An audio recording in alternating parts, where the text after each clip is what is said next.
I'm your host, Kimberly Renee, and I'm here with my host, Kimberly Janelle. Good sis, what are we discussing today? The art of pivoting when life doesn't go as planned. Mm, that's a deep one. Mhm. It's a deep one because I've had a lot of things that have caused me to do some pivots and life didn't go as planned. I know you have a bunch too.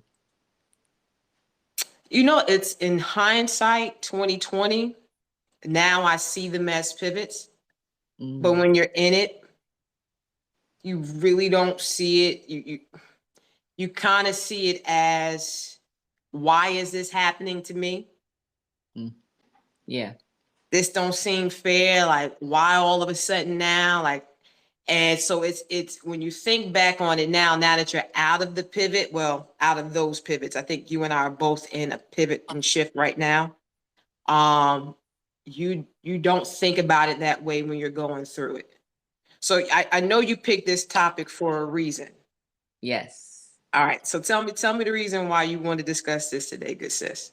Well, I definitely want to talk about it because, like you said, we are both going through something. But I've had two major pivots in my life, and the first one in 2019 is when I lost my middle son, Samad. Like that was a huge, huge pivot, and life didn't go as planned. And my journey through that is amazing to me because I don't even know how you can go on after burying your own child. It's difficult. So that was like one of the first major pivots, not to mention those small ones, because you made me think about of other pivots when they were things I was going through and they were major things to me at that time, but they really weren't that major. You know what I mean? And then the pivot right now that we currently are both going through when I got fired from my job on June 28th. That was a pivot because I've been 23 years trucking and doing the same job at the same place for the last 5 years. And just like that, I'm not working my job anymore. And Mhm. having my own business because it wasn't necessarily a job, but having my own business. And then just right now, like, okay, what are we going to do now? I'm not Right. going to lie. I really thought it was the worst because it was like, oh, you always think that you're the best person at the job. Like, you got this. Like, they never let me go. You know what I'm saying? Because I'm the best person they got. I do the job to the T. Nobody going to let me go. Right. June 28th, that was it. And that's a whole nother podcast because that goes into trucking and all of the definitions of insurance and all of the other stuff. But, just to lose it like that. And then I'm like sitting here like, what am I going to do? I've done this forever. What am I going to really do? And Mhm. I just had to find my way. And I'm still finding my way because June 28th was only a few months ago. It's just Right. like, so like working a job, I have not worked a job for the last 23 years. Okay. So I'm working a job and then I'm still trying to work, the insurance business. I got my life insurance license when Samar first passed away. And I got it because I was like, the kids, Samar was 19. So all of the kids, they texted me and they were like, we want to give you money. And I was like, no, no, no, you don't have to give me money because I had an insurance policy for Samad. I have insurance policy for all of the kids. And so they were like, no, no, no, we still want to give you money. So they did. And they ended up giving me, I have to praise them because they gave me $4,000. Some of them were Wow. sending like $5, $2. And it didn't even matter because, when you send Cash App, you can put it on. They was like, oh, sorry, mom, I only have $2. I don't even care the amount. It was the thought of you Right. doing it. So at that moment, I wanted to educate. I got the license because I wanted to educate people about why life insurance was important. But 5 years later, I did not use that license.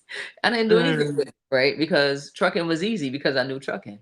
Why on earth would I go do this license and I have to learn it? And trucking didn't give me a lot of time. So I didn't use it. So now here I am, like, okay, I'm going to use it. But I just want to go back real quick and just say that, okay, so I manifested this in my life. This did not happen. Like, it did not happen. Like, I could really, Tell me, tell me what you mean by that. What did you sure. manifest into your life? And I gotta put a pin in that Mm, because this is another layer mhm. of healing and health and the pursuit of health and the pursuit of purpose and meaning, because I do believe that is a part of healing as well. But Yes. this is something that I am currently exploring. So that's why I want you to stop and tell me what you mean by that. And it's funny because I had just had a conversation, um, I believe it was last night, no, it was actually this morning, in which I am getting from different sources, right? I'm listening to somebody over here randomly. I'm reading a book called The Monk Who Sold His Ferrari. I'm reading this book, and then I'm listening to this like from all these different sources, and without planning, like this is impromptu. They are all talking about visualization and manifestation. So tell me what you mean by that. Okay. So here's my journal, right? This is my journal. So in Okay. this journal, I've decided this is like months before I lost my job. I'm like, okay, you know what? When I was going through things back in the day, well, not really back in the day, but back in the day to me, I was like, I'm gonna get back into the Bible, and I'm gonna get back into reading the Bible, praying every day, and I'm gonna get back into my journal. So I'm like, okay, I'm gonna write. Plus, I also noticed that when you're truck driving, you don't write. So I wanted to work on my penmanship, right? So Got it. okay, I'm writing in the journal, but I'm writing in the journal and also in my grateful journal because I do a grateful journal. So this is what I showed is my regular journal, but I also have a grateful journal that I do online. So I'm writing in this journal. I'm going to retire from trucking in 5 years. I'm going to use my insurance license, and when I use my insurance license, I'm going to build an agency or $1 million agency because I'll be writing down millions. I'm not going to, for $1 or two, for work. You say, oh, I'm, No, only, I'm out here making $1. No, I'm making millions, right? So gotcha. then, okay, so then I said that I'm going to have the agency. I'm going to use my life insurance license. I'm going to retire from trucking. Now I'm writing this down for years now, but I never got a chance to do it because I went with what was comfortable. So I'm trucking and trucking and trucking, and I'm doing that. And God said, "Okay, you keep writing this down, right? All right, you won't do it right on your own. Okay, snatch, go do it now." I'm like, wait a minute, hold on.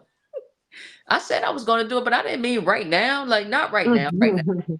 Like, wait a minute, wait a minute. Can you give it to me 5 years from now? Like, wait a minute, hold on. Uh-huh. So you will manifest the things like you ask for these things. These doors will come at the most inopportune times to you, though, because they seem inopportune to you because you're not ready, you're not prepared, but you asked for it.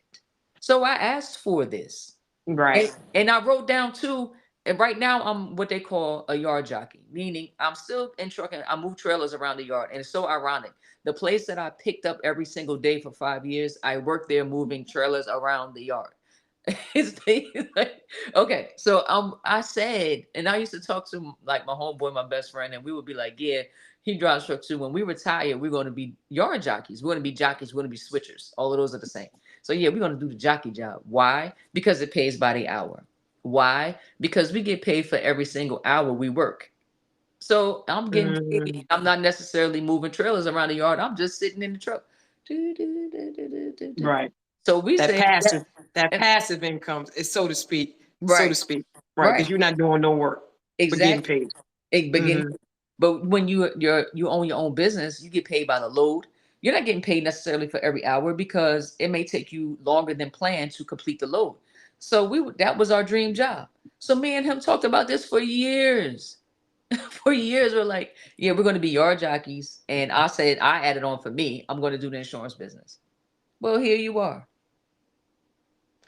I find it interesting because I think in going back to the pivot or the shift, um, it seems like sometimes a pivot or shift can be planned and unplanned, right? Yes. Controlled and the uncontrollable, like you're forced into having to make a pivot, I and then and then or a pivot in which you feel it coming on, so you plan for that shift to come. I agree. And it's funny because I'm trying to blend two things into one, as you mentioned, into manifesting pretty much some of the things that you are doing right now. Right. And I find it funny because about a year or so ago, I had wrote down, maybe a little less than that, I had wrote down in my book, in my journal, things pretty much how I wanted my life to be. Mm-hmm. And it's just a list, Mm-hmm. things I wanted to do. Be home by 6 o'clock to cook dinner, right? It was like these little, and they weren't really big things, but little things that to me make my world, my life peaceful. Mm-hmm. And I had to laugh because I planned a pivot and a shift, and it has me in a very uncomfortable place right now Right. financially, which I've never really kind of been in my life. That part. That part right there. And however, even though I am nowhere near making the money I was making and was going to make this year, because I was going into like year 17 of my previous job, and you know that jump after you hit year 15, after that, each year after that, it's anywhere from a good $6,000 to $8,000 jump. Mm-hmm. And however, even though I'm not making the money that I was making, I had to go back, and I did it randomly. It wasn't like, well, let me just, it was like on a random looking for something in my journal and happened to come across this list I had written over a year ago. Mm-hmm. And if I could give a percentage on it, at least 60% of the things that I had written down at that time, I now had Mm-hmm. because of this pivot and shift. Yep.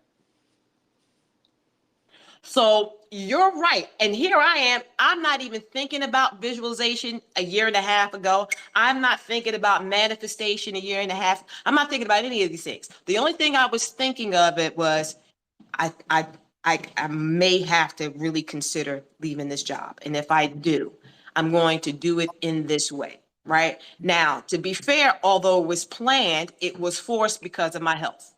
My Right. job was affecting my health, and I could see my health really kind of failing, Right. which forced me to plan this pivot and shift. But it's funny that you would mention that manifestation and writing down things, because a year and a half ago, not even considering anything about manifestation and visualization, I write these things down. And because of this pivot and shift, it allowed me, or 60% on that list, those things I'm doing now or I have now. Right. Right. I don't know how that corresponds to one another. I just had to make note and make mention of, I think that's ironic Yeah. that in the pivot, in the shift, that you can get things that you wrote down a while ago, Mm-hmm. not even thinking about the concept of manifestation and visualization. There's no time frame on when you will when you will receive. Excuse me. There's no time frame. When you ask, you shall receive. If you ask for it, you manifest it. Just like you can manifest bad times and hard times just by saying the things that you say. Everything you say comes to fruition. It does. We have to be careful. That's why Right. you have to choose your words wisely. But yes, I manifested this. And like you said too, for me too, the thing about the money. Ooh, this is a different time. This is a different pay slot here. this is this this is so different. Like you're not making that money No. that you were making before. And it's like, oh, okay. Like I'm looking at my paycheck, like, all right. And I'm not It's, supposed it's, to it's lie.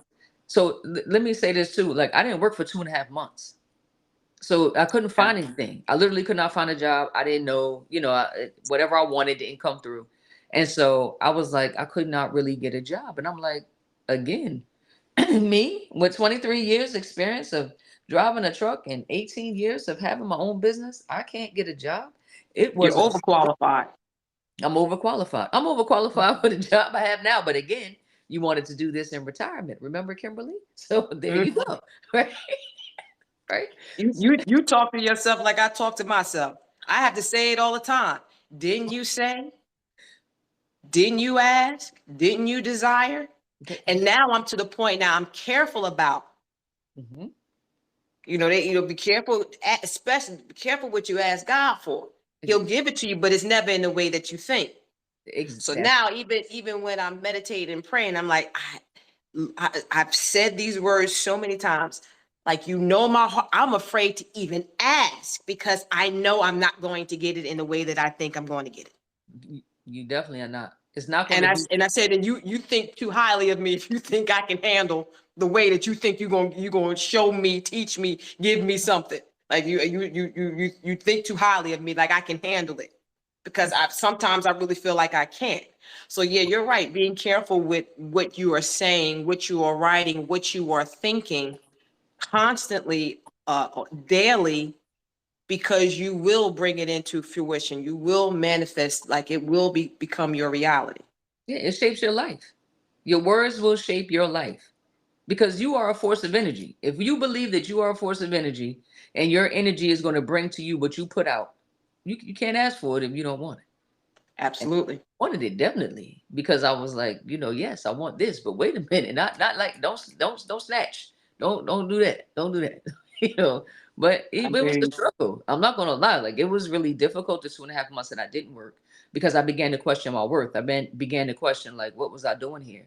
But I also realized too that I really feel like I haven't accomplished anything. So I didn't finish college. I didn't do any of those things. I started trucking because it was the only job in the newspaper at the time. I even tried to go when I was pregnant with Samad to go get my CDL license, but I threw up on the train. So then I came back home. I was like, wait, I can't do this right now. So when he turned Right. 1, I did it. Right. So it's like I I asked for all of these things, but I wasn't prepared mentally to receive it because there was no thought process behind the difference in the money, the difference in my time. But I'm gonna tell you this: I am so peaceful. Like I don't even think about the money, right? It'll all come. That's how I feel, right? Because God is only gonna give me what I can handle. He's only gonna take away what I can, what I can't, what I don't need.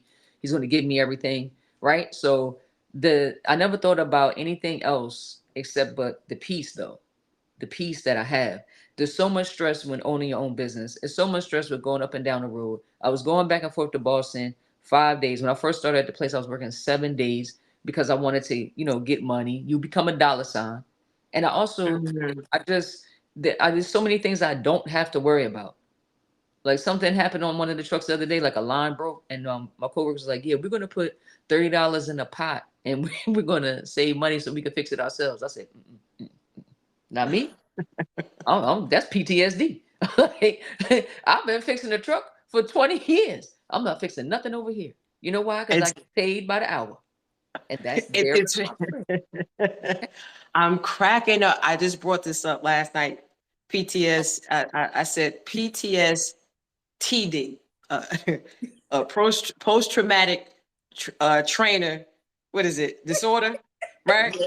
And I'm laughing because I ran into uh one of my old coaches last weekend, Mhm. and he mentioned to me which my football program at my old high school was very dear to me. And the reason why is that I spent a lot of time with my football program. Like, Mhm. you don't understand, we see each other in August, we go away to camp together, and then we have the whole season. So you spend a lot of time as a trainer with your football program, if you have one, more than you do the other programs, right? Mhm. So he mentioned to me that they made it to the playoffs, the state playoffs, and that they were going to be playing this past Friday.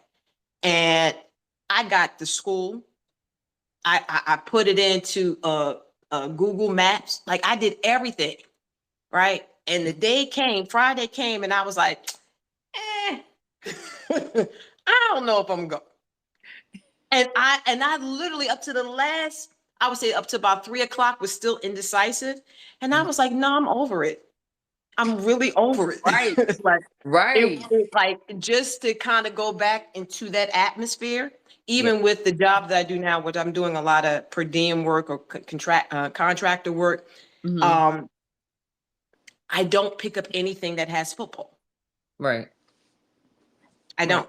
I will do the easy. I don't do because I don't want, and matter of fact, I won't even pick anything. I won't cover an event if it's later than 7 o'clock. You see, you have new standards now. Right. So it's just that I don't want, if anything that feels too close to what I just got out of for 16 Mhm. years, I will not do. Right. And even though I need the money, you know what I'll say? I will rather sacrifice and not take money out of here or don't spend money here to make up for whatever I might have lost and not taking that job, Yeah. just so I don't have to feel that atmosphere again. Right. So I get the PTSD thing for sure. But Yes. you mentioned there were two pivots, and I know there's some smaller ones, but let's just consider in our adult age, not some of the smaller pivots when we were younger. Mhm. But you mentioned there were two pivots that occurred in your life, um, in which you were not ready for. And the first one was, the loss of your son. Yeah. Talk to us, or talk to me a little bit about that, from the beginning to now. How are you dealing with that, in losing one of your children, having to bury one of your children?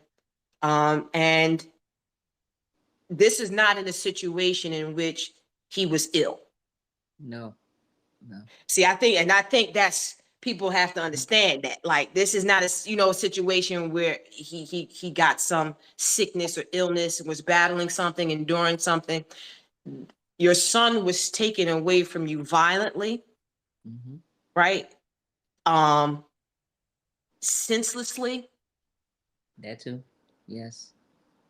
So people say, well, everybody have lost. Yeah, but sometimes when you lose somebody is in a certain kind of way, it has a totally different effect on you. It changes everything, you know. And so Samad is my middle son. He was 19 years old. And it was New Year's Eve. So I was having a New Year's Eve party, right? And I talked to him 7 o'clock that morning. And by 3:26 when he was shot, I received a call from his best friend Tyree that somebody had been shot and get to hospital. So I got to the hospital, and we were waiting for like ever. And but later on during the court case, I realized that Samad had passed away immediately. What they were doing for so long was trying to save his life, right? And it was difficult because number one, I was planning a party. I was not thinking about losing my child that day. And my oldest son, Jamal, was in the hospital ever since Christmas Day and had gotten out 2 days before because I came downstairs and I found him unconscious on the couch. I did not know what was happening. Back then I had eye surgery. So back then I wore glasses. So I come downstairs, I don't have my glasses on because I wanted to turn the heat up. And I'm looking at him on the couch and he's the same way he was when I went to bed the night before. And I touched him and he wasn't responding. Anyway, long story short, called 911. He went to the hospital. And he was in the hospital and he almost passed away himself. So I almost lost two kids in a matter of days. Nobody knows that part of the story. So after Samad passed, burying him it has the grief journey has been very difficult. And it's difficult because you never think about losing anybody, right? You lose your mom, your dad, but you have years with them. Burying a child changed everything, how I see life, how I look at life. It changed everything about me as a person. It changed me how I parent. It changed every single thing about me, right? So, like, one of the most important things I think that right now that has helped me through this pivot was, number one, my son was somebody. He meant something to people in this community. And it was difficult in the community where I live here in Somerset because he was murdered by 5 people who knew him, went to school with him. So the kids knew both sides. And it was difficult because you have young people, 16, 17, 18, that have to process murder, death, Yeah, but not only by the person that they knew, and if you like somebody, but what if you like the other kids too? You right, broke bread with them, you played basketball with them or football with them, whatever. So you had to process all of that. right, So now I'm processing the loss for myself, my own kids, and then the community, right? But like I said, my son was important. He really touched a lot of people that I did not know. So, in honor of him, because I'm going to continue to honor him forever, and I think that's difficult for some parents. Death is easy. Death is not easy. It's difficult, right? But you don't understand that. I think you don't find ways to honor who you lost. Most people don't right. because you don't want to talk about it. You don't even want to hear about it, right? So, but I chose to honor him by starting my nonprofit and continuing to do what he always did, which was inspire people, which Right. I didn't know because Samal was such a hardhead. He didn't listen to anything. If I said go right, that boy went left. You know what I'm saying? Go this, do this like this. No, I'm going this way. Like he was the total opposite. He did everything the opposite, but I didn't know that everything that I taught him about love and care, concern, and integrity and character, he was giving out to people in the world, you know. Right. So I just decided to deal with my grief by digging deep into learning about death. And I think nobody does that. Well, I don't know. That's wrong for me to say, but nobody does. I listen here. This is like I tell you, Kim.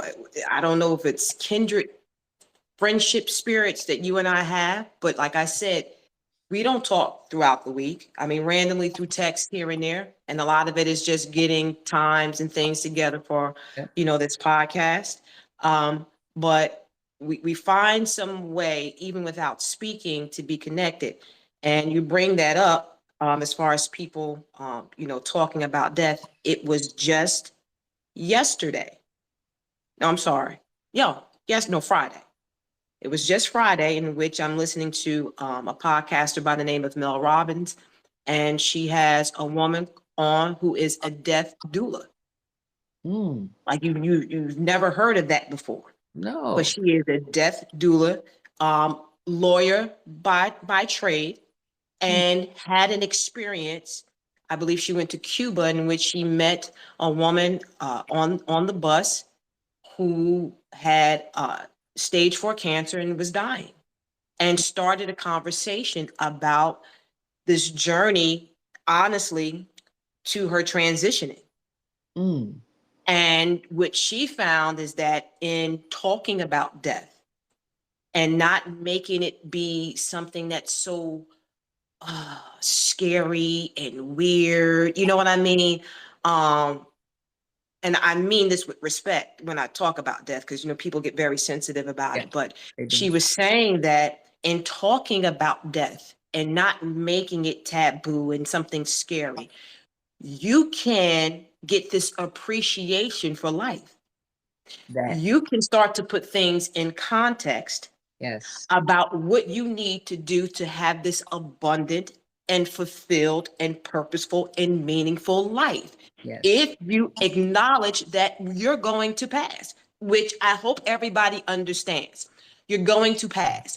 There are people, and this is coming from someone who wouldn't even listen to songs. Mm, Like if it was too scary and mentioned, I did not want to talk, think about death. wow. And I've grown for Mhm, me to even have this conversation with you, for me to even have an open ear to that podcast I'm referencing. mhm. Um, but in talking about it, you open up this expansion for life You do. and things that you were not going to do or you were delaying doing, right? Yep. Um, experiences that you may have wanted to have, like whatever it could have been, that if you acknowledge that you are going to pass, Yes. it You got. makes you have this, urgency, and not this chaotic urgency, but like I want to do this. Like I don't want to be in a situation where I lay my head down to rest for final, in which I have regret that I Exactly. didn't at least try to do some of the things or that I wanted to do. Yep. So I don't know. I think it's still a niche type thing, but there are people who are recognizing the importance of, hey, let's talk about death, where there's a situation in which you're trying to get your affairs in order for you and your spouse and your children, right? As far as your will and all of this and that, or someone who is experiencing, um, uh, going through maybe a health condition in which, you're going to pass soon, or the family members of someone who's passed or is going to pass. There are people who are recognizing that there is an importance here of getting some information, some knowledge, some understanding, and putting things maybe, just a little bit better in perspective Yeah. for whomever, right, and who's Exactly. experiencing death in whichever context, if that Yes. makes any sense. Yeah, you have to. And you have to understand. So my father died in 2016, but we knew he was going to pass. He had Mhm. a disease, and he only had 5 years to live. You know, he had fibroids in his lungs. I forgot what they call the technical term, but he had Mhm. that. And he only had 5 years to live, so we knew. So when my father came to the family and he said to me and my siblings, "I'm going to pass. I only have 5 years to live. I have my affairs in order." He told me, you know, him, my mom, and I said, "Oh, I'm going to do everything my father wanted me to do that I never did." My father was an avid fisherman. I did not go on no fishing boat. I would not go with him. But I started doing things that he loved to do with him. Right. So that's there. That's the preparation, because I knew that that time would come. My sister and my brother, they didn't do that. And I got my family together once a month. Listen, we're going down to mommy and daddy's house. This is the weekend we going, and we would cook, and we would just have great family time. Right. So then my dad passed away. But then I had Samad pass away after that. Right. So that was tragic. I didn't have a chance to prepare because I didn't take his life. There was no sickness, like you said, there was nothing, right? There's a difference in, and I think about those things because I had a way to connect and stay connected to my dad and live those last days out. With Samad, I didn't have it, right? But Right. preparation is key. And also understanding, we have to understand depth. I read a book on grief. It's called Grief and Grieving, and understanding grief and life and loss. We not living to, you're not living to live. You're living to die. We are. Every single day, we are, some part of us is passing away little by little by little until Mhm. this form of us is, we go on to another form. Because this is just Absolutely. a shell. This is just a shell. Right now in this lifetime, I'm just a body. I might come back as a flower. I don't know what I'm going to be. I would prefer to be a dog or a cat because they're well taken care of. They don't have to worry about nothing. They don't have to worry about no bill. They get their food given to them. They have Hey, everything. hey, Here, they get a hey, house built right here. Here's your yeah. bed. Here's Hey, the listen here. perfect pillow. Huh. You better be specific with that, because Wait, you know, if you come back as a dog, you may want a certain owner of a certain color, because wait. there's certain ethnicities, they take care of their dogs and their cats like they real deal people, man. I'm telling you, put you up there, or up there in that doggy hotel for real. So you bet be I specific. want the rich owner, the right ethnicity, please, the right nationality, because I want to be living life. Yeah, Okay, you man, understand you me? traveling good. I Because you want know some what? of them folks, man, they treat their dogs I want to real be in the good. bag. I want to be sitting in the first class. All First of it. class. I want the food that has been prepared at the stove. I'm gonna be living Absolutely. my life. You understand me? But Oh man, Kim. but You I empathize with you. I believe that in my adult life, one of my first true pivots was the passing of my mom. And was a woman who had no pre-existing medical conditions. Hmm. Um, Wait, can I ask how old were you when this happened? so my mom is 30 years older than me. So she would have been turning 65 and I'd have been turning 35. So I was 34 because she was Hmm. 64. Hmm.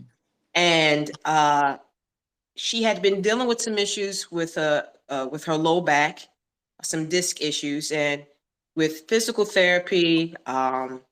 Even though physical therapy was helping, when you have parents that are from an older generation, like the baby boomers and stuff, going for treatment 3 or 4 times a week, they don't want to do that mess. Like I just want the pain gone. Yeah. So even though, let's say, on a pain scale, 10 being in severe pain, when she was doing her PT regularly, she was probably at a 3, which I thought was pretty good. And I said, Mom, we don't escape this life without some bumps and bruises. So if you're operating at a 3, I think that's good. She didn't feel the same. She wanted no pain. And when physical therapy wasn't giving her no pain, any pain, she went to the pain injections in her back, which didn't give her any pain, but only up to about 2 or 3 weeks. Mm.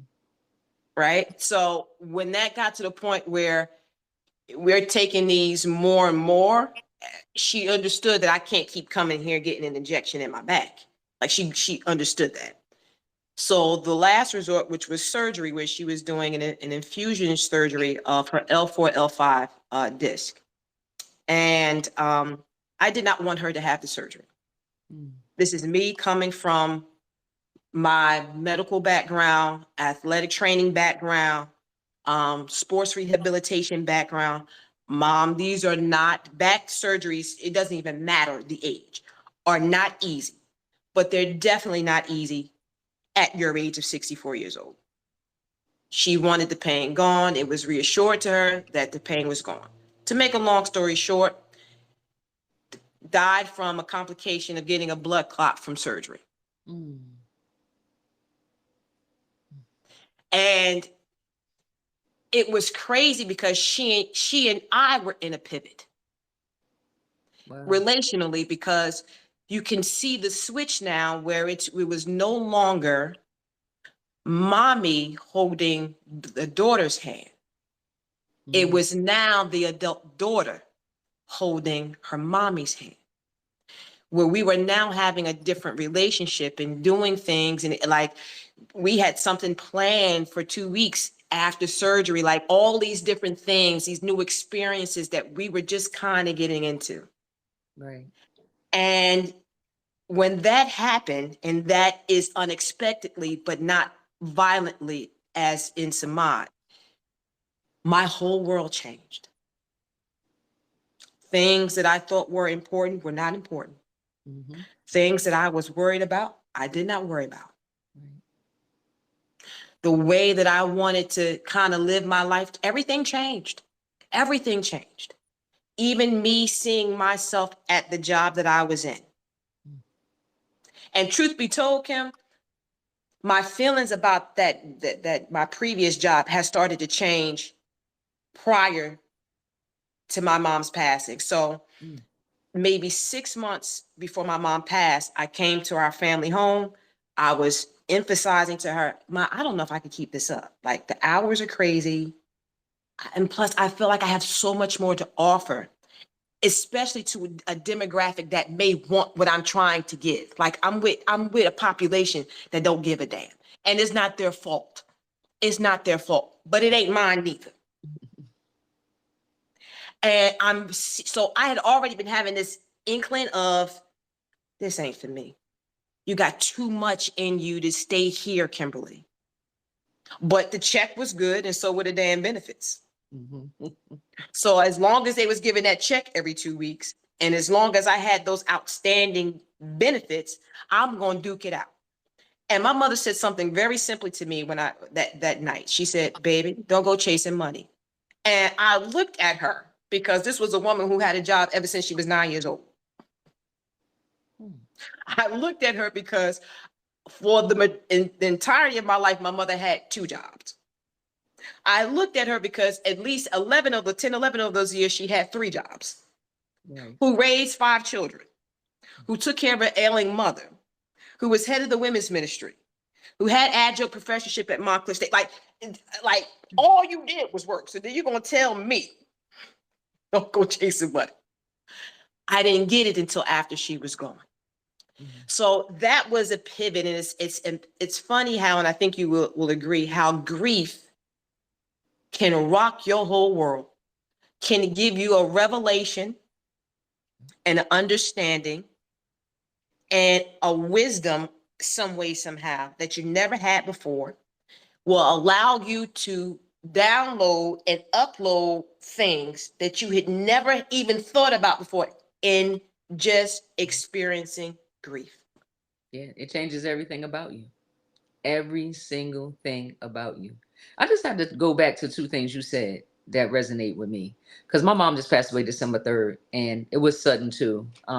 We didn't know that my mom was sick or whatever. And you said that now I was the adult child holding the ailing parent's hand. Like it's that changed everything watching my mother go through because it was just only a matter of weeks. My mother had her colon was bleeding. She was bleeding internally, and they tried to fix it, and then they had fixed it to a point where on Thanksgiving I went to see her at the um, not assisted living but the nursing home, and she was like, I walked in the room, she was like, Kimberly, come in, you know, like, for her to for her to pass like 2 weeks later. You know, it really changed my perspective on things. But my son passed away before that. My dad passed away before that. Mm. 2019. It was Samad, and then my niece passed away violently six months later, and then my brother passed, and then my son's father passed, and then my mom passed. Mhm. So I had a lot of death back to back to back. So all of it, because it was all different ways of them leaving this earth, that it changed. It again reset me back. Let me reevaluate life. Let me Right, reevaluate everything. You know what I'm saying? And the other thing you said was when you said that not a dollar sign. Like right. being off made me realize that all I've done all this time was become a dollar sign. Yeah. All I did was chase money. Now I gotta go. I gotta get money. I gotta get money. I gotta get money. I gotta get money. That's all I ever did the whole time I was trucking. The whole focus was to get money. But then I Hmm. wasn't productive in life because all I did was chase dollars. So I can understand what your mom was talking about now. Now, you'd have caught me like 2, 3 years or maybe 10, 15 years ago before losing my job the way I did. I wouldn't have understood it. I was talking to my god sister, and her first name is Janelle. Isn't that cute? Love So it. I'm like, Janelle, I'm lost. And she was like, Kimberly, you have to find yourself. And I was like, find myself? What do you mean? You need to find who you are. I was like, well, I've been a dollar sign for the last 20 something years. Well, Hmm. all my life that I've been working since I've been 15, I've just been a dollar sign. Hmm. And after that, I became mommy. Which is still a dollar sign, but go Still a ahead. dollar sign. That's even a big, that's about four, $5 signs in a Four, row. $5 signs. Oh my gosh. So I wasn't Kimberly. I wasn't Kim. I had to literally find me. So death made me find me. I don't know if it changed it in that way for you, but it made me find out who I am. It made me seek for something else other than materialistic gains. Mm. Yeah. I cannot lie to you.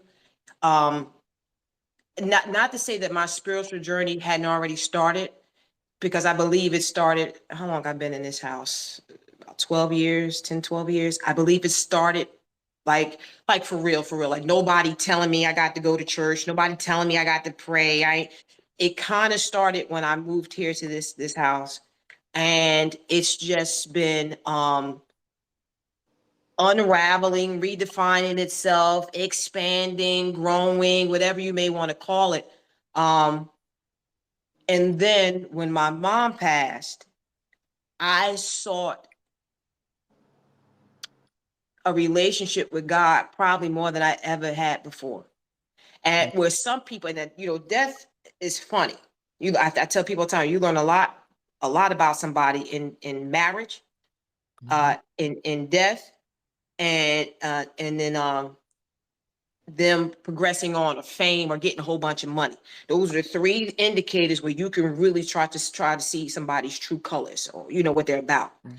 And I was never I was devastated. But I'm gonna tell you that there's some people in my family that instead of running closer to God or spirituality, ran from it. Mhm. Yeah. And somebody who was already in pursuit of that or on the path to that, I drew closer to God. I sought a relationship. I sought spirituality more and more and more, and understanding. Because I'm going to be honest with you, that pivot of loss, of losing a parent, um, I don't think that some of the changes that I endured and that I saw my family endure, I don't believe they happened. Mm.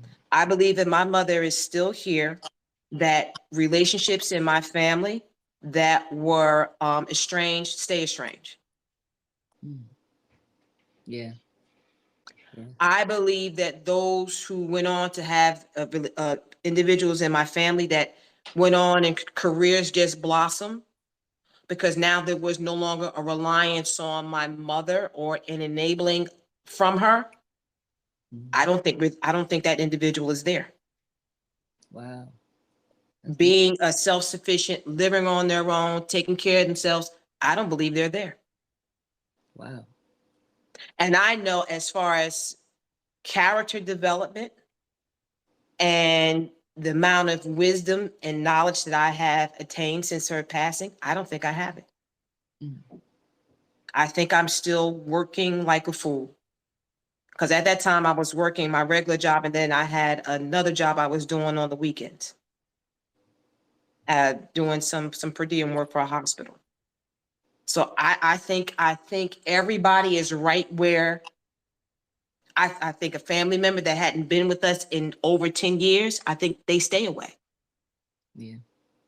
So I like God, if it could have happened any other way, then you would have allowed it to happen. But it had to happen this way at this time. Like it had to. Yep. And sometimes God gives you flags and other times, and he always does it in my life, he gut punches that in. Real. Just You're like, oh, like you can ease me into be this like, one here? Nah, because you're wired a certain kind of way. yeah. And I think that even with my pivot, he had to let my health, and this is somebody, and know me a little bit. I take my health seriously. So this was somebody who was on her P's and Q's about her health. Dotting her I's, crossing her T's. Perfect, no, but 80 to 85% of the time, I'm doing what I'm supposed to be doing for my health. Then all of a sudden, out of nowhere, I'm having these complications, and I'm just like, what is going on here? But it had to happen that way because I'm wired a certain way. I'll keep on. You got my check in 2 weeks. I can go ahead and pay this little behind. I ain't got to pay enough for prescriptions.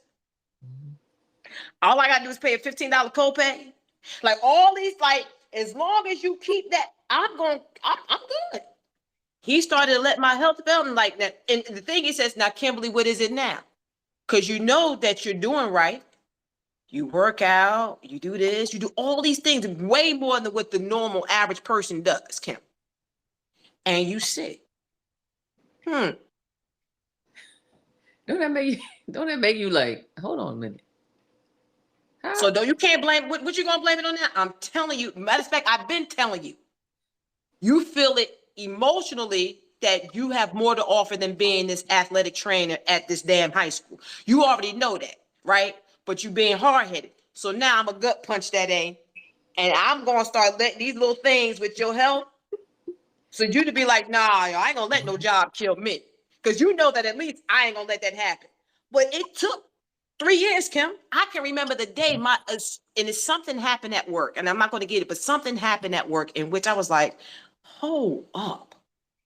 Like, yo, y'all can't keep like, I don't like what y'all doing here in this district. Like, this is crazy here.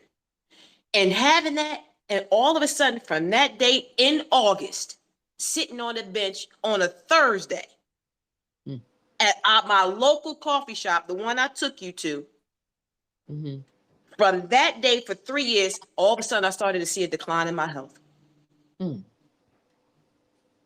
That was the sign. But go get blood work done, Miss Tolliver. Miss Tolliver, do you realize like you're really in some cases my number's in the 1% in the country, 1 percentile, and in other cases like 5 percentile. They couldn't find nothing, Kim. Wow. Man, just snatch that right away. But it was there. I get it. Yeah. I'm just going through so many things in my head while you talking, just thinking about like, okay, yeah, that was there, but you chose to ignore. So okay, snatch. Yeah. So I would say that those were the two pivots: the passing, unexpected passing of my mom, and then the decline in my health the last 3 years I was at my job, that forced me to kind of pivot, whether it was physically pivot or mentally or emotionally pivot. And I can say, although financially I'm not where I want to be, and even in where I want to be as far as in purpose in my life and what I want to do, I'm not quite there yet. That's okay, because I knew where I didn't want to be. I may not know where I'm going, but I knew I could not stay there. Yeah, that's the difference. We don't have to know where we're going. We just have to know what we don't want. Once you know that, then hey, the rest will come. Everything else will come. Just know what you don't want. That's And it. that's all I kept saying. I said, I don't know. I got questions asked by me by my brothers. Well, what you gonna do and and they're more scared, well, a little scared, not because they didn't think I could do it. It was just because I've never been in this position before. I am about as meticulous of a planner than anyone could be. I got a backup plan for a backup plan for a backup plan, just in case. I ain't gonna get caught half stepping at all. I know. And I've they're been like, there. "Oh boy, you in uncharted waters. You damn right." But this is what I do know: if Mhm. I stay here, Right. I'm going to be unwell, physically, mentally, emotionally, and spiritually. I'm going to be unwell. I'm gonna be. Kim, this is what I knew because I've always said it in regards to my job as being an athletic trainer. I would not stay on longer than needed or be there longer than needed for the sake of the kids, because that's what it was always about. Mhm. The well-being and the welfare of the kids. And it's unfair to be in a position that you don't want to be in, right? Because it affects the kids. So if I start affecting, but the kids were going to be affected, then it was time for me to go. And 3 years ago, no, 2 years ago, I stopped wanting to do the little things. No. The things I had done for over a decade, I ain't doing them no more. I said, oh boy, it might be time. So Right. like I told you, I had some inkling before that. Like, Miss T, we ain't got no ice. Then you need to talk to your principal.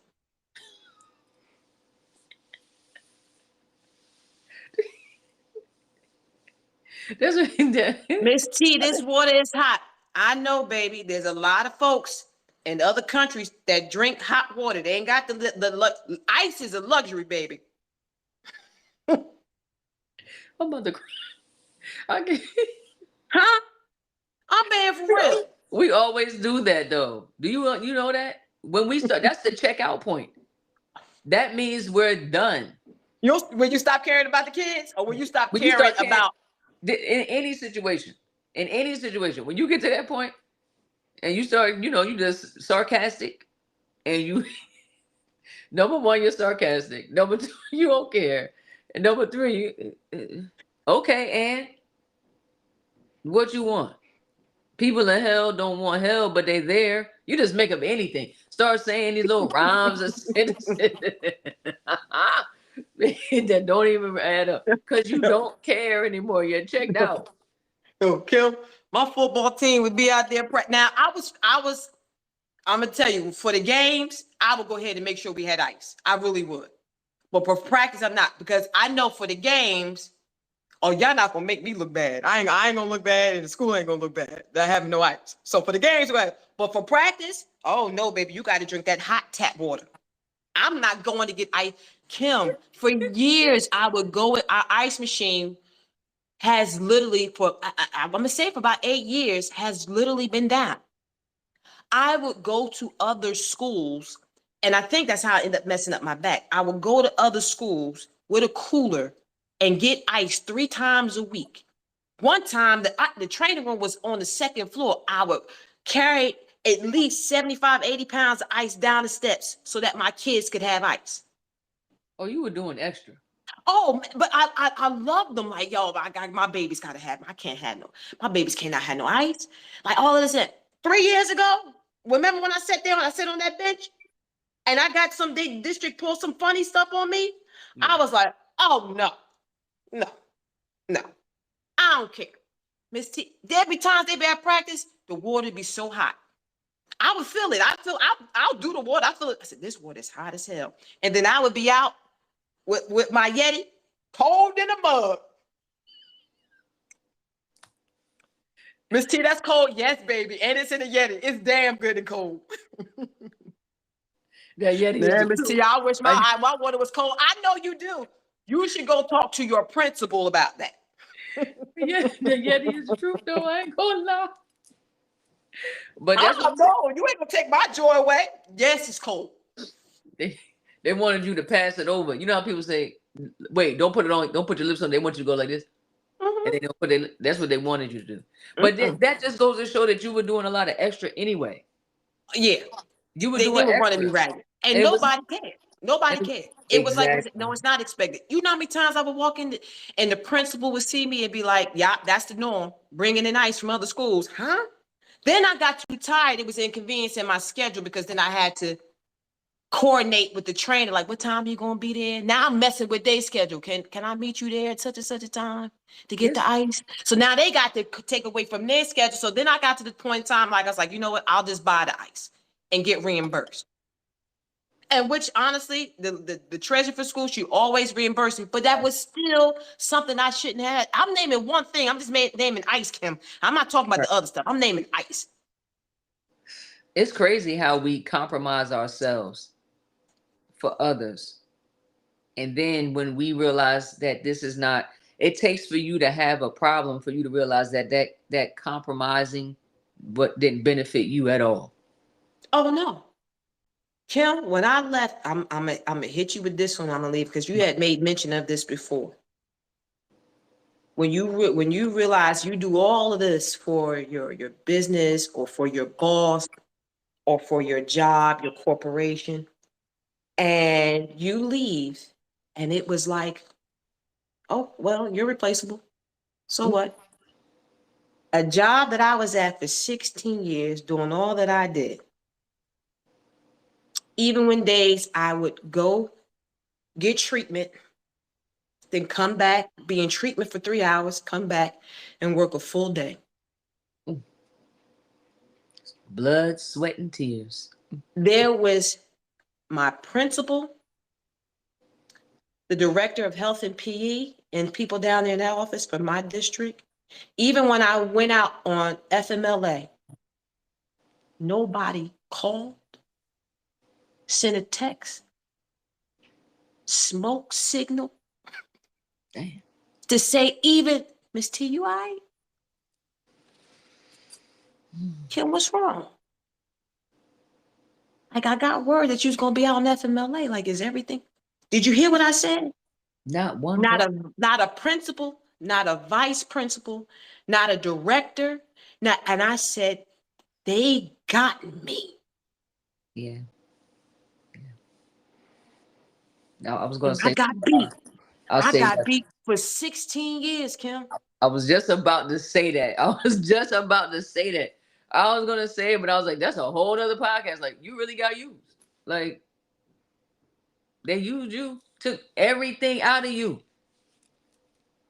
Now it's time for you to take care of you. I can't. That's Even my health didn't give a damn. Like, you yeah. got to realize that because of things that are going on here is why I'm stressing, right? If it weren't for common sense to say I can't keep working like this, they're gonna take my health from me, or I'm gonna give it to them. To say, yo, walk away, leave the money, leave the benefits, leave the security. You had I to. didn't matter to them. I No. was a babysitter with a medical kit. Dang, that's deep. Baby. Dang, that's deep. That's crazy. I'm just surprised. My mom was a teacher, but I didn't see that type of stuff over there in these stars. So, but every district is different. Different time too. Different time too. Yeah, like people really cared about people back then. But I'm not surprised because nobody cares about anybody else. The only thing about themselves, it's a selfish society. I've said that, and I'm gonna continue to say it. Every time, oh, you taking all these selfies, it's just you just selfish because it's just you. It's all about you. Not about the next person. Not about building a community. Not about loving the next person. Not nothing. Just all about you. I'm very If I could surprised. say one thing for anybody who has been thinking about taking a pivot, anybody thinking about making a shift, especially if it's been on your mind and in your heart for a minute, and even if it comes unexpectedly, don't be afraid of it. It will open up opportunities. It will open up doors and some windows that even if it's not in the tangible sense or the materialistic sense, you may develop and grow in character in ways you never believed. And you may find yourself tapping into some other areas that if you weren't at that job, you would be doing and end up making a very handsome living for yourself. Don't be afraid. Embrace it, which I think you and I both are. Yes. It's going to be rocky at first, but that's life. Like nothing. You don't want things to go easy in life. Dude. Then You that don't, means you don't, you don't, you don't learn nothing from it being easy exactly. Exactly. without it being challenging. So embrace it, tap into it, enjoy the process, enjoy the journey, right? And go ahead and make that pivot and shift. Cause I know most of y'all ready to get out of that damn corporate 9 to 5. They're working for that stank boss and being around them stank employees and stuff like that. Like, let's keep it 100. They driving you crazy. You ain't got no edges now because of them. You know what I mean? Like, You say edges? yeah, you up here like, if she say so one more time, every time she come in the room, you up here doing this, just taking away your edges. Got your whole roots drawn up because your boss is ignorant. No, don't let them keep doing that to you. Don't let them take your edges away, okay? No, not your life. Don't let them take your edges away. Hey, listen here. Sometimes people's edges are their lives. Have you seen? Have you seen? Have you seen what people are doing to their edges now, Kim? Am I lying? You know I ain't lying. I saw one chick that had finger wave edges. I said, yo, we've gone too far. Finger wave? How do you finger wave your edges? Wait, let me So, see. yo, Let me try. Let me try. Wait, hold on. but I don't really you got not the do finger ball head right waves? there. You not do finger waves? Yeah, but remember they used to take the comb and they used to. Man, I don't know how they used. I don't. Yeah, I remember. But our whole head was finger waves. that's what I'm saying, Kim. Wait a minute. How was that? That's what I'm saying. Finger Hold up. wave edges. We're Let me see. taking it too far, yo. How your edges gonna be finger wave, but then you got a natural back here? I'm done. That ain't natural back there.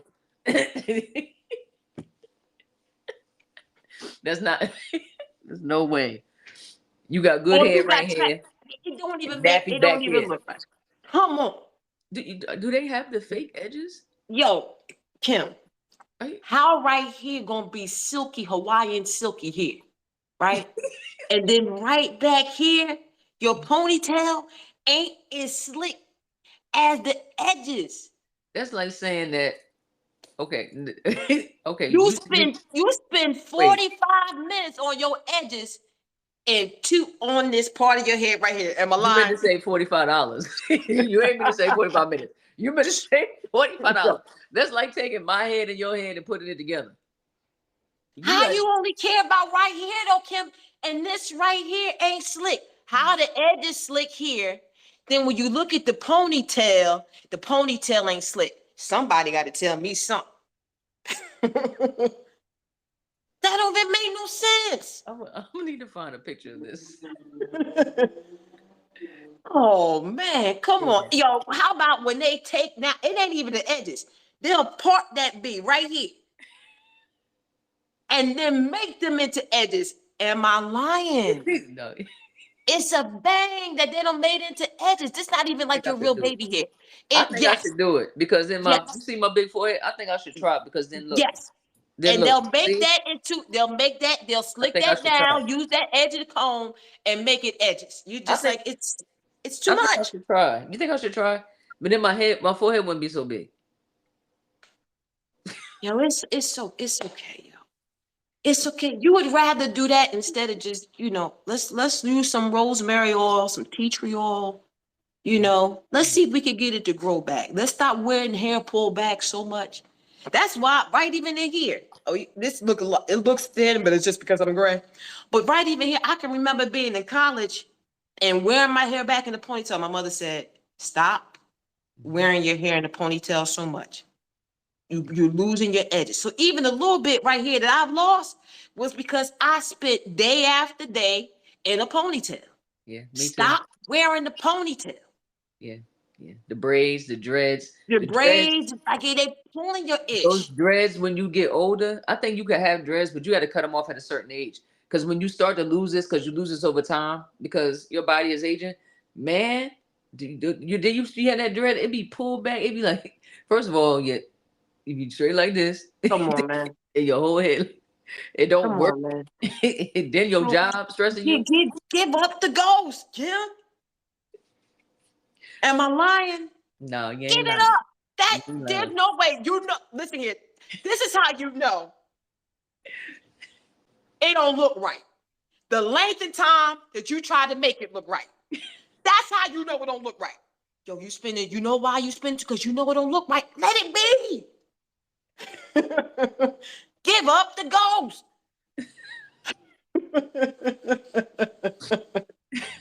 You'd have seen it. Listen here. I wish I could find that picture when that chick turned and I saw the finger wave edges, and then back here, I think you I should bring said, pictures for clarity. "What? What are we doing here?" I think you should bring pictures for clarity. Just scroll. You know, you scroll through and people see they show you stuff. I said, "Yo, this right here. This is a pandemic. we in the edges pandemic. Let it go. Yeah. Let it go. Let it go. Put some tea tree and rosemary oil in here. Let's help it get it back. Stop wearing your hair pulled back. Don't do that." I'm, And- I know people are gonna be mad at me. I'm Hey, just being honest. I'm don't telling you what shoot I the saw. That's messenger. all I'm doing. Don't shoot the messenger. We just relaying messages here, hoping to enlighten your life. I said, yo, nobody loved them. Cause Kim, you came. I'm telling you, if I saw you, you came up here the next time we met, and you had on you had finger wave edges. I'm good sister. I'm taking you to I'm the gonna try. side. Good sister. I think I'm gonna try it though, cause I want to Good hide my sister. forehead. You know, No, I want you to know, hide I my love you, forehead. right? I want to You hide know, my I love you. forehead. I think this. Listen, I think it'll work, No, but my forehead would be gone. no. Look, God gave you that forehead. It's only other people that pin you that tell you that something don't look right. But you be hmm, quiet. you ain't never But lied. if you did, and I just have to say, good sister, that ain't it. That's because I care about you. I Yes. said, they ain't got nobody in their crew to tell them Mm-mm. that ain't it. That's like somebody I saw. I kid you not. I'll let you leave on this, Kim. I kid you not. I saw this the other day. The man is in the barbershop. He is bald here. All he got is that little shag back here. They braided it. It was like 5 or 6 braids back here. Then he put on a scully, and it looked like front. Oh, he got all braids, all cornrows, all the way down. I said, "Oh, that's what we're doing now. Shave the shit off. Go bald." But he had the shag here. He had it braided. He went to the shop. They braided it. He put this hat on. You couldn't tell whether he had a full head or not. I'm trying to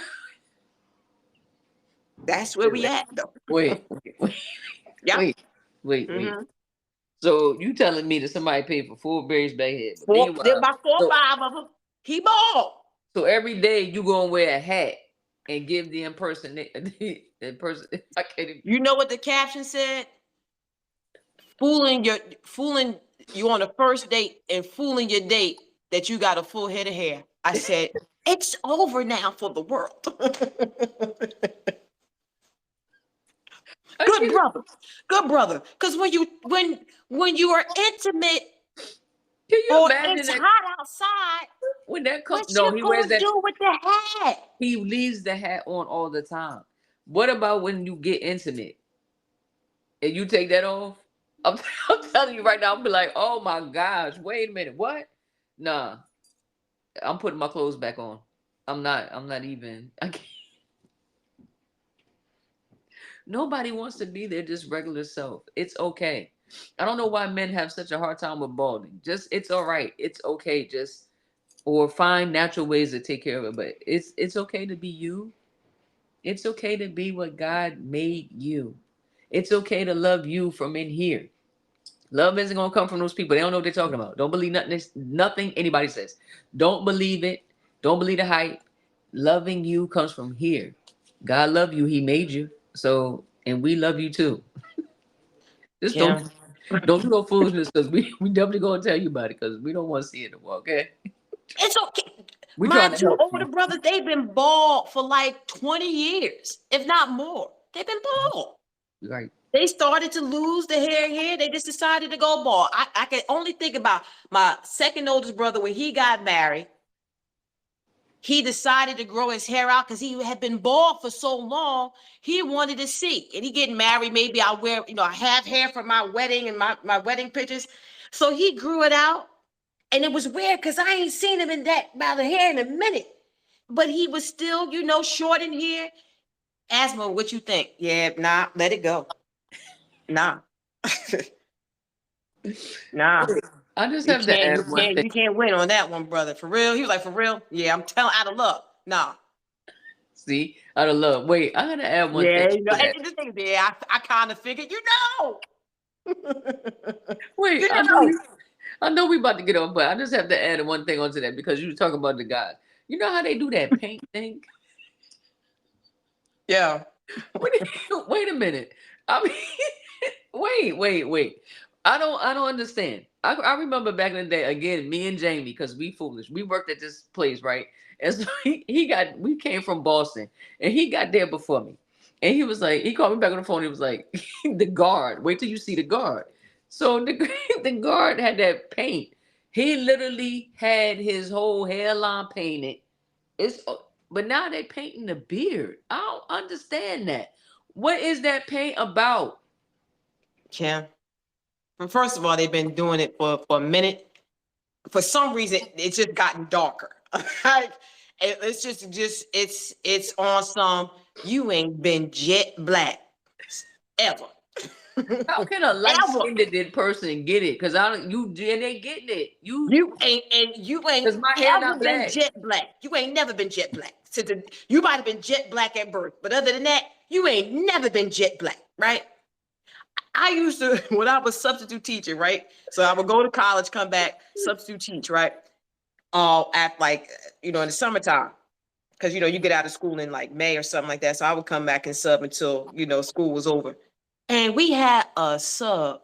He had a bald head and he had a mustache, and he would get his mustache dyed.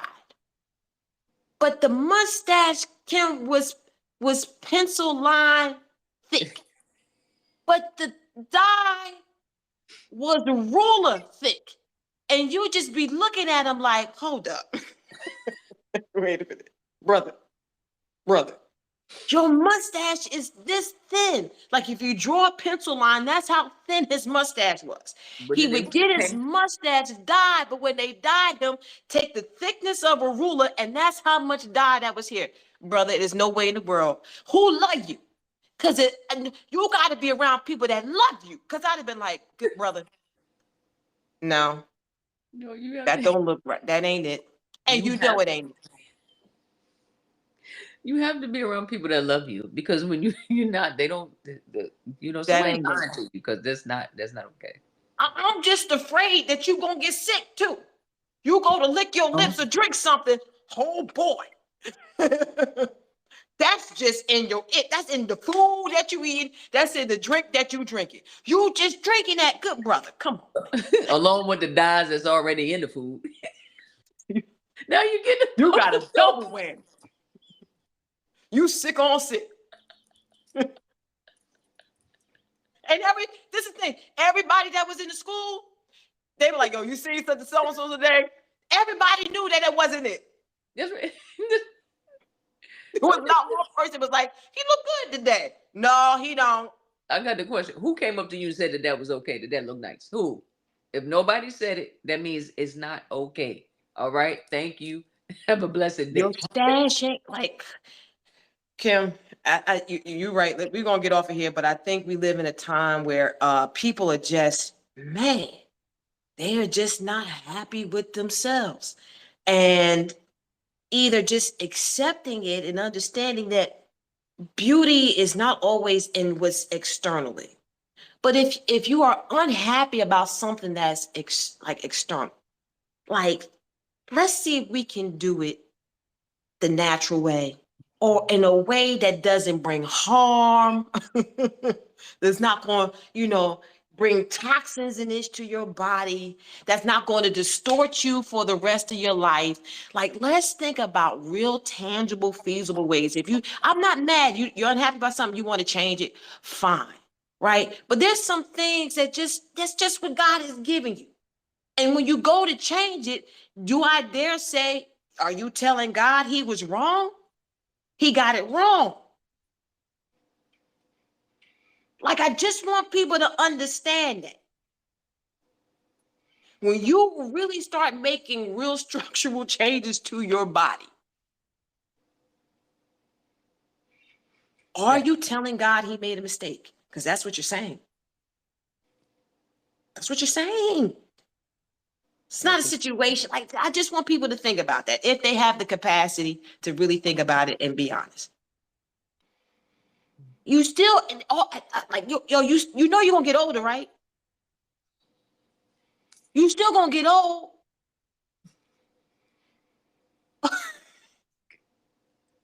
And now it's gonna look even crazier. So, Yo, let me tell you, I looked at one of the Kardashian sisters. This was a little while ago. And I don't watch their ish. I did at one time, like when they first came out, I watched their series, like when they first started. I think after like season 2, I was like, I can't anymore. I can't. So I haven't really seen them. I don't follow them. I saw it, I think it was Chloe. And I hadn't seen her in a minute. I didn't even realize, somebody had to tell me, oh no, that's her.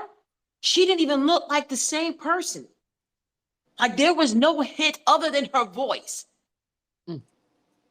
that this was. I said, oh my God, she's totally different. Even with like Lil Kim blows my mind away. I said, if Biggie came back, he'd be like, where Kim? I'm right here. No, you ain't. That ain't Kim. He wouldn't know who she was. You gotta have something of who you used to be. I said, damn, Kim, you were that unhappy with you, huh? Did you see that video where she was going? Yeah, I know that's a thing. I was just like, yo, I couldn't even bless her. Yo, she don't know. I had to go back. Seeing her now, I forgot. Like, yo, I went back. I'm like, yo, and compared, I said, you don't even look like herself. Nene Leaks. I just saw that little video too. Did you see that? Oh, I ain't seen her in a minute. Oh Lord. She getting the surgeries, huh? Oh, it's an addiction, I guess. And that's it has to be an addiction. The addiction to you wanting to make yourself perfect, an addiction to wanting to be something that you think in your head other than what God gave you. Because I can't understand. First of all, the financial part of that. I'm gonna spend all that money being something that I'm not. And her surgery, I don't even know if this was a true video, but I'm going to go back and look for it. And I'm really going to have to send it to you. I really need to understand if that's really her, because it's she got something done in her face or her everything like her. It's not her. It doesn't even look like her at all. And it's terrible. And I'm sorry and I have to agree. I'm not going to get deep into it because I'll go another 30 minutes on you altering your body and acting as if what God gave you was not enough. Or that he got it wrong. Or that he got it wrong. Now you don't go against God. That's a deep one. You can't even approach it with people like that, because they'll get mad. Like, you taking it too serious. You taking it ain't even that serious. It is that serious. It is. I think that is. World. No. I think anybody that would take a risk of putting foreign things in their body or having surgeries to alter their body clearly is that serious for you. It got to be that serious, because you're taking risk with your lives. And we have heard it and seen it too many times of people who have gone and had these surgeries and either passed away, or they have so many medical complications that they'll be sick or on some medication or pill, whatever the case may be, for the rest of their damn lives. Right. So if you think it's serious enough to have it done and to pay the money for to get it done, then it's got to be damn serious for me to say what I'm saying. That part.